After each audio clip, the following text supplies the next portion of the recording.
Cool. Let's take it away. First speaker, Tira. And if speakers could please introduce themselves.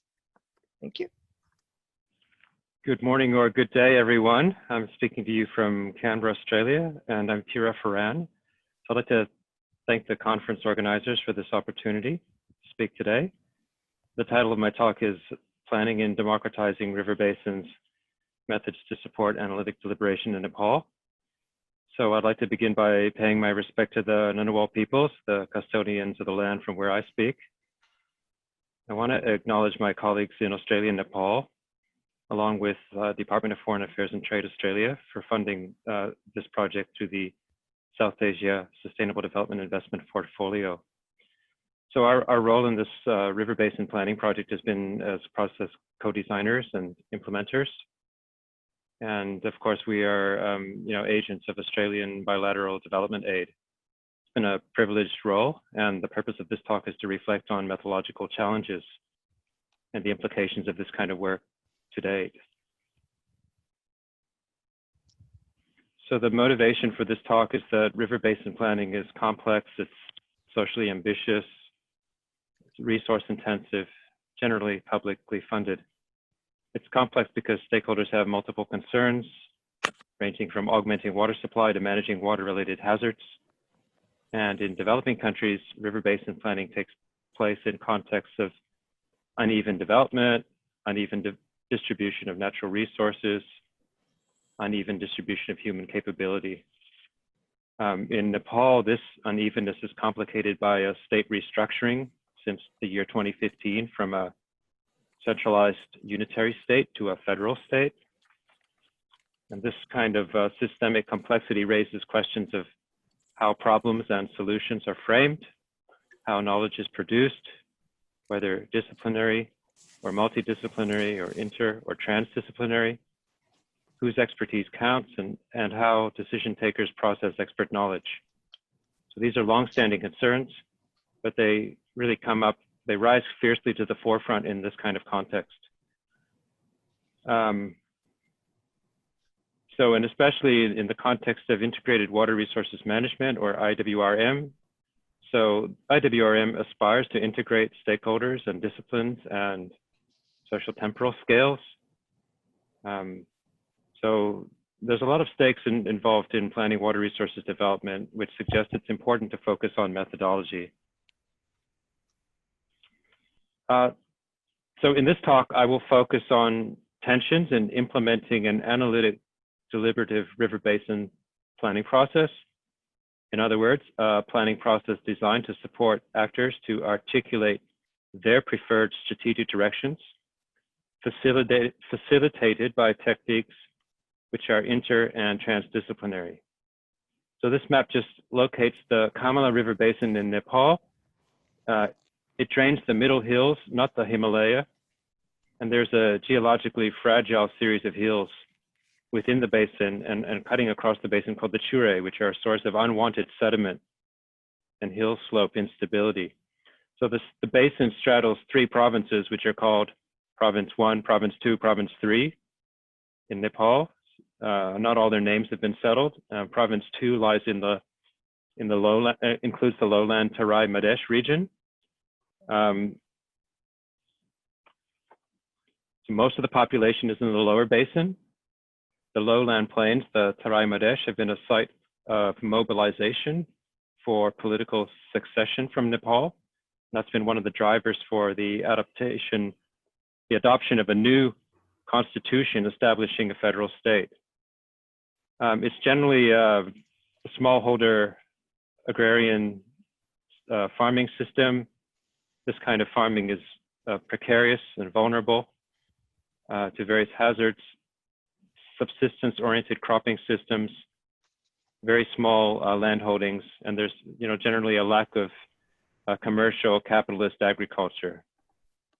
And partly in response to that, there's been a male out-migration in search of non-farm livelihood opportunities and the so-called feminization of agriculture. And one of the framings with respect to the problems of agriculture is that water is a limiting factor, as opposed to, say, agricultural innovations. The solution put forward, at least by the water sector, has been to increase water availability at the source, including through various means such as an interbasin transfer, which has been proposed for many decades now, but never built. The other thing I need to say about context is that I mentioned the state restructuring in Nepal, so that now there's a three-tier system of locally elected government, as well as the new provincial governments and the federal government. And in this context, the somewhat fluid and contested context, there's a draft national water resources policy, which proposes, among other things, that a revitalized interagency commission called the Water and Energy Commission and its secretariat will approve river basin strategic plans, which will be prepared periodically. And basically, in short, any new infrastructure projects need to be consistent with these plans. However, as of this year, this policy hasn't been approved yet. So the river basin plans that are being prepared in Nepal with the support of the World Bank or the Australian government or other donors, they all have this status of advisory texts. So their influence basically needs to come from their persuasiveness as opposed to their a formal authority. So in terms of methodology, our conceptual foundations for this work, we distinguish two models of decision making, and along with that, two modes of governance. And these are ideal types, of course, but we distinguish between a rational choice model of decision making, and the essence of this model in a hierarchical model of governance or mode of governance is that authorities process information provided by stakeholders and experts. They take the decisions to maximize social welfare. And by contrast, in a co-productive model of decision making, in a larger context of collaborative governance, the idea is that multiple actors build knowledge together via processes they value, processes that they might regard as credible and legitimate and relevant, and then leading in turn to outputs that they value. So of course, in reality, these models, these ideal types can blend into each other, but it's, we think it's useful to make this distinction. In terms of the study design for the Kamala River Basin strategic planning exercise, so this slide shows some major components.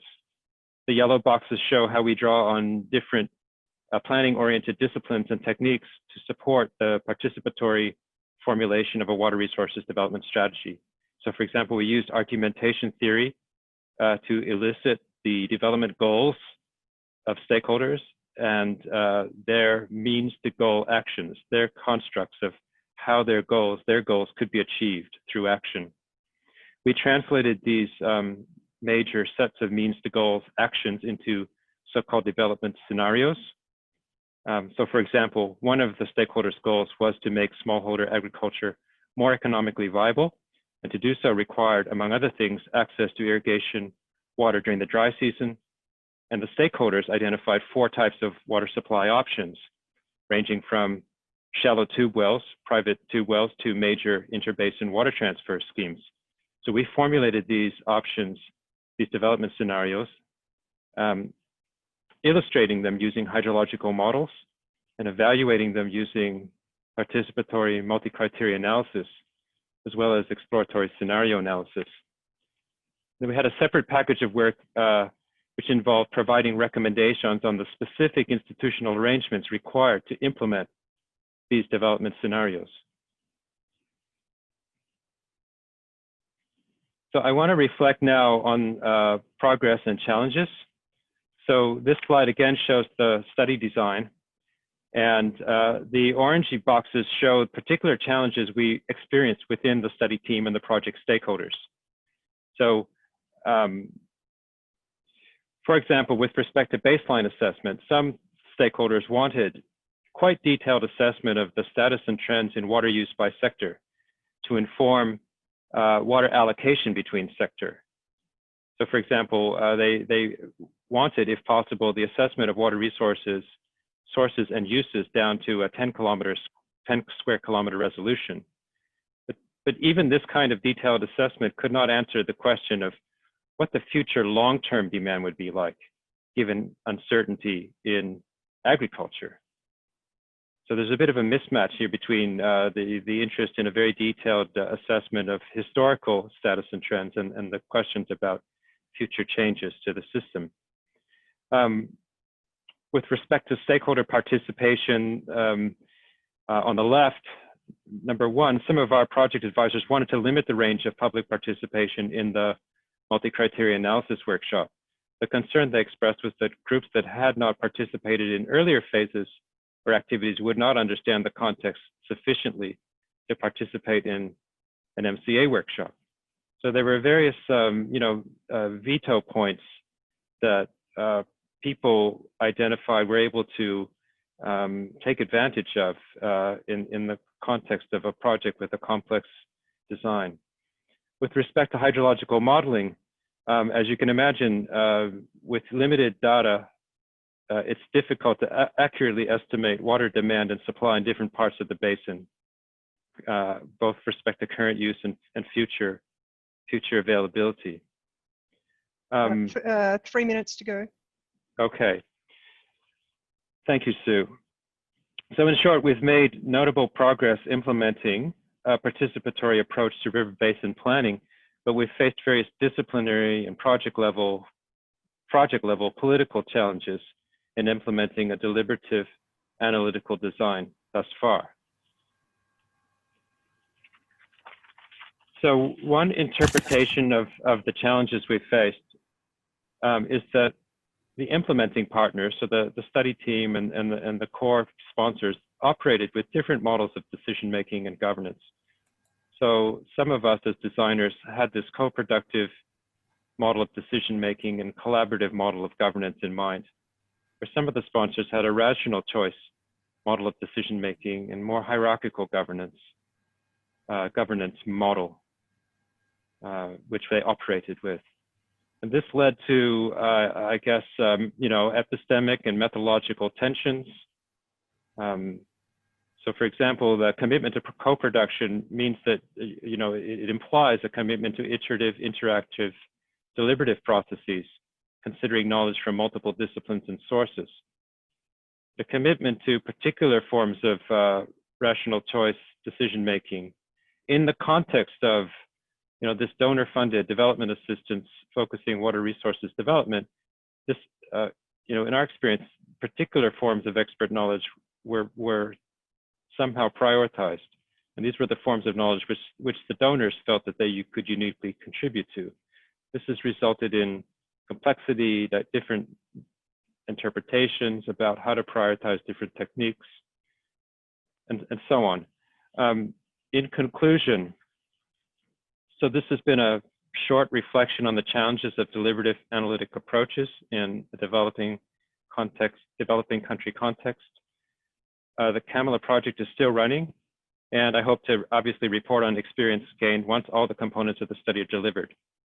But thus far, we've experienced tensions between different models of decision-making and governance. And I would conclude that a political economy of donor assistance based on rational choice, expert model of decision-making has mixed effects. So on the one hand, these models are known to states, and they may be pragmatic for that reason. But on the other hand, too little deliberation obviously undermines the aspirations of IWRM type planning. So closing with an explicit call for an alternative approach or political economy of donor assistance, which draws on the rich experience with collaborative governance in donor countries themselves.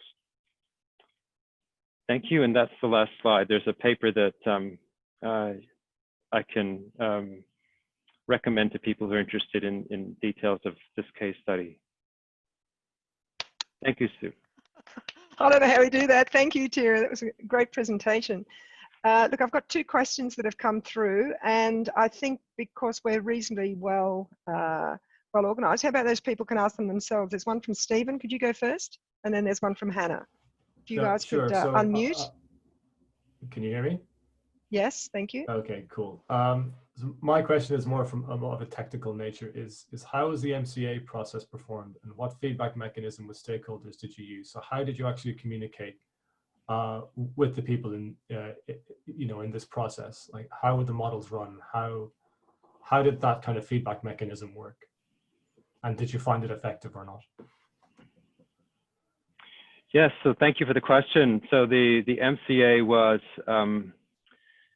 explicitly a participatory approach. We ideally wanted to do more than one round of it, but so far we've been able to only do one round. So in the first round, we proposed a set of evaluation criteria, which we shared with the stakeholders.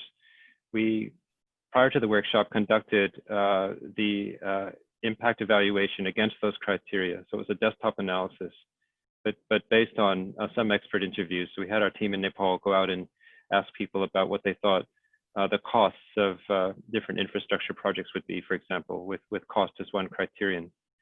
I guess the distinctive thing about the workshop, at least in my experience, was that we had individuals assign weights to their to the evaluation criteria. So the subjective weights were not aggregated; they were left at the individual level, so that everybody in the workshop could see the distribution of the final utility scores based on how they, as individuals, weighed the criteria. So that was a little unusual to them. And I think that it was an instructive experience for us, because we found that we set up the problem structuring was how you might evaluate the performance of options for agriculture water demand according to a set of criteria. But people along the way started venturing more criteria and telling us that we had got the evaluation criteria wrong or incomplete, that there were other benefits from, for example, building the interbasin water transfer that had nothing to do directly with agriculture, but were more about Nepal improving its position in transboundary water claims vis-a-vis India, who's downstream. So that you know, it seemed to be a useful technique to surface other issues that were not necessarily made explicit. Thank you. Thanks, Tira. Look, we're actually sitting at 1 minute to 4:20, and I think that won't give us enough time to have a good discussion on Hannah's question, which is about how did you deal with the epistemic tensions and pluralism you encountered. However, because it appears that the 9:40 to 10 o'clock Brussels time paper has disappeared from the schedule, I think that we have a opportunity there to have that conversation. Hannah, you're okay with that? I think I've just chatted with you and you said that's fine. So Tira, if that's okay with you, and of course we can have that as a live chat. People are happy with that. Thank you very much, Tira. And now we will move on to the second speaker, which is Stephen Knox.